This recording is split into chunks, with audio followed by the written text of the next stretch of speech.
अस्सलाम वालेकुम जी। मैं हाँ तुहाडा मेज़बान सरफराज चौहान।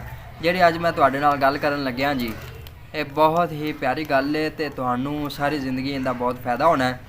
गल यह है कि नस्लां वेख के बंदे नूं नेकी करनी चाहिदी है। एक बारी ना जी एक बाज आसमानां ते उड़ रहा सी ते थल्ले वो वेख रहा कि ना एक शेर ते बकरी दोवें खड़े हुए ने ते वो बड़ा हैरान होया। वो कहन लगा कि यार शेर बकरी दे नाल खड़ा है तो बकरी नूं खा क्यों नहीं रहा, बकरी बड़े आराम नाल खड़ी है। उन्होंने तजस्सुस होया तो वह जनाब ना उत्तों थल्ले आया, आके उन्हें ना बकरी तो सवाल किया कि केड़ी गल है तेरे च, केड़ी ऐसी खास गल है जिंदी वजह तो तेनों शेर खा नहीं रहा।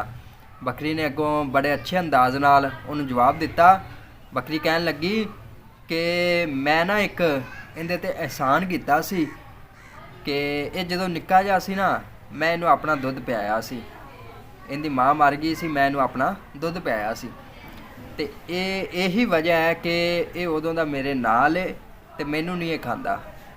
वो बड़ा खुश होया, उन्हें आख्या अकाब ने कि यार मैं भी किसी नाल नेकी करा।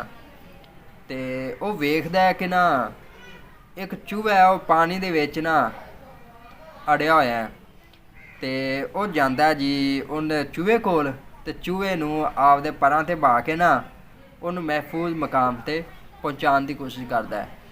ते इन्ने च की वेखदा कि चूहे ने ना उनके पर सारे कट दिते ने ते वो फिर बड़ा परेशान हुंदा भी यार मैं इहदे नाल नेकी कीती ते इहने मेरे नाल की कीता।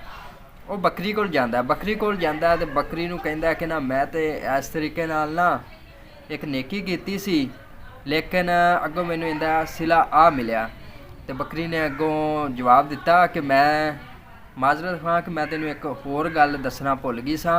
वो गल ये है कि जदों भी किसी नाल नेकी करो ना तो नस्ल वेख लिया करो। तो मियाँ मुहम्मद बख्श रहमतुल्लाह अलैह फरमाते ने कि असलां नाल जे नेकी करिए तो नस्लां तक नहीं भुलदे, बेअसलां नाल जे नेकी करिए तो वो पुठियां चालां चलदे। तो इहदे नाल ही अपने मेज़बान सरफराज चौहान नूं इजाज़त दिओ।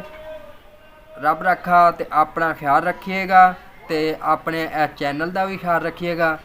अल्लाह हाफिज़ जी।